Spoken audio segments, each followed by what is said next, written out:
Is it me, or did action movies look better when I was younger? I feel like ever since around COVID-19's beginnings, the action genre has seen a huge drop in quality. And I'm not just talking about standalone action movies, but huge action movie franchises too. Over the last 5 or so years, it feels like less work is going into making the best looking action possible, and instead, a lot of studios have taken the easy route with CGI. It's been a while since I was last blown away by an action set piece in theaters, which is sad. We're in 2024, action should look better than ever. But nowadays, anytime a studio has some crazy idea for a great action set piece, it's typically ruined for me by an overuse of terrible CGI. What's even more embarrassing for these big budget action franchises though, is that their older movies tend to look better. But even with our advanced technology, I rather watch many action movies from the 80s, 90s, 2000s, and 2010s over just about any action movie from 2019 to present. So let's look at some examples. Real quick before we continue the conversation, make sure to click that subscribe button and turn on all notifications for upcoming videos. We'll begin in 2019 with the Terminator franchise. Now, The Terminator and Judgment Day are two of the greatest action movies ever made. What makes these films so good is their storytelling, suspense, and of course, the excellent action sequences. When I think of The Terminator, I immediately look back to the brutal police station shootout. And as far as T2 goes, that hallway/motorcycle sequence remains iconic. But when you think of Terminator Dark Fate, what scene comes to mind? The answer is there are none because the action is forgettable. And for a franchise like Terminator, that's simply inexcusable. A big reason to thank for crappy action scenes is obviously the overuse of CGI. Looking at the highway chase early in the film, you're completely taken out of the scene as soon as you notice the visual effects. In 1991, James Cameron was smart enough not to include the T-1000 in an action sequence while in CGI transformation mode. But Dark Fate uses way too much CGI in the fights between Grace and Rev 9. Therefore, it loses the white-knuckle grit that made the first two movies so great. Now let's move ahead to 2021. We're talking about Fast and Furious. Again, another example of a stupid modern-day action franchise who uses too much CGI. One of the most recent cases is F9.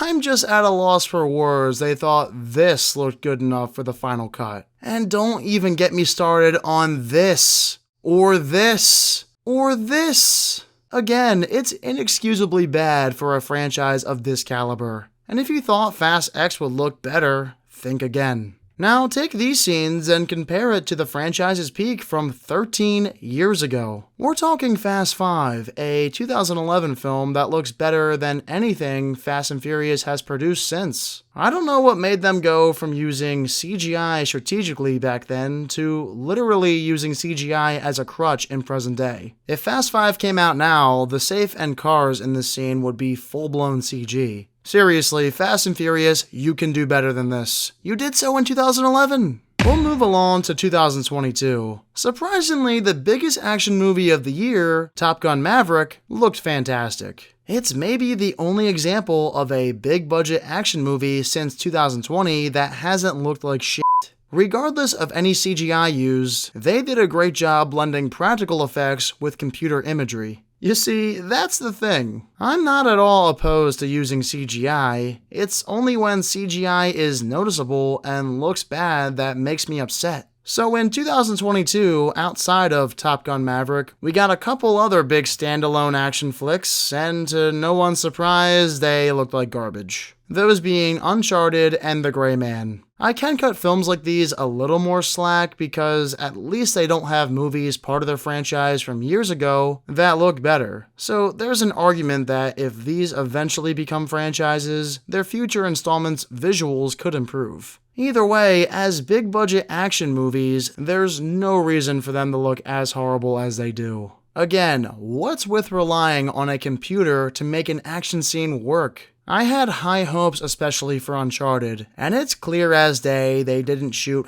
half of these scenes on location. For a franchise inspired by Indiana Jones, they set themselves up to be mocked for ages. Speaking of Indiana Jones, 2023 delivered The Dial of Destiny, a movie whose action sequences look so bad, they're enough of a reason for me to never watch the film again. When you go from this in 1981 to this in 2023, that's a huge problem. However, I kind of expected a CGI mess action-wise in Dial after the visual disaster that was Kingdom of the Crystal Skull. But a week or so later, I did not expect to be disappointed by the Mission Impossible franchise, coming off my favorite action movie of all time, Mission Impossible Fallout. And yet, here we go again. Now, okay, most of the movie looks fine, and Fallout is really hard to top when it comes to pure action. Like I said, Fallout is my favorite action movie ever made, so I couldn't count on Dead Reckoning to top it. But even if I knew MI7 wouldn't be as good as Fallout, I thought they'd do a better job in the visual department.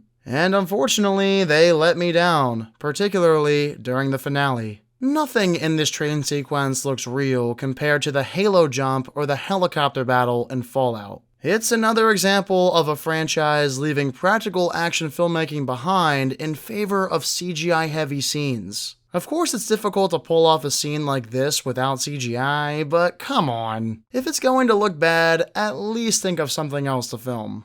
That now takes us to our current year. Going in, I had high expectations for some of 2024's biggest action blockbusters. Furiosa being the one I was excited for most, all thanks to the brilliant Mad Max Fury Road. But what I got instead was extremely disappointing from an action standpoint. I mean, George Miller delivered maybe the best looking action movie ever made in 2015. So to go from something that looks like this to this killed me on the inside. I said when Furiosa came out, it's a solid movie. I stand by that. But as an action movie junkie and someone who loves Fury Road as much as I do, Furiosa came up short. I could never envision myself choosing Furiosa's action scenes over Fury Road's. And after the box office bomb that was Furiosa, I doubt George Miller gets a chance to redeem himself. Another big action movie that came out recently was Ridley Scott's Gladiator 2. I've pretty much said everything I could ever say about the original Gladiator and why I love it, so I'm not going to touch on the 2000s masterpiece again. No, I'm just going to spend a little time complaining about Gladiator 2's horrendous CGI. Whoever thought computer animated monkeys and sharks in a Gladiator movie would be a good idea needs to be fired. And if it was Ridley's idea, it's time for retirement, buddy. The Rhino honestly doesn't look awful, but when your first Gladiator match includes CGI monkeys as the opponent, you lost me. When I saw this scene, my mouth dropped. I couldn't believe they thought this looked good. It was avoidable too. Take out the monkeys, sharks, and rhino and replace them with real human beings. Oh my god, it makes me so angry. To top it all off, Kraven the Hunter released last week, an R-rated superhero action film from the Sony Spider-Verse. Now okay, superhero movies have always needed to use lots of CGI, and that's understandable. But Kraven the Hunter particularly had some of the worst CGI I've seen from a superhero flick lately. The most infamous example has gotta be the finale where Kraven fights Rhino. Let me reiterate that CGI is a necessity in a superhero movie like Kraven. But a billion-dollar company like Sony can't do better than this? Really? The funniest part about it is Sony watched the final cut and chose to keep this as Rhino's look. I mean, that's borderline MODOK bad. They delayed the film for 2 years only to give us this? I was so disgusted by this abhorrent use of CGI, I nearly walked out of the theater. So, what lesson did we learn today? If you're an action movie, especially if you're an action movie from a big studio, please find ways to use less CGI and incorporate more practical effects. Franchises like Fast and Furious, Mission Impossible, Mad Max, Gladiator, Marvel, etc. have no excuse. Your older movies shouldn't look better than your new ones. It's 2024. Do better. I hope we see premier action filmmaking return, but until then, I'm not gonna hold my breath. Alright, well, thanks to those who stuck around till the end. I'd love to hear your thoughts on this conversation, so comment down below. And of course, if you enjoyed the video, click that like button, and again, make sure to subscribe to the channel. I'll catch you all in the next one. See you then.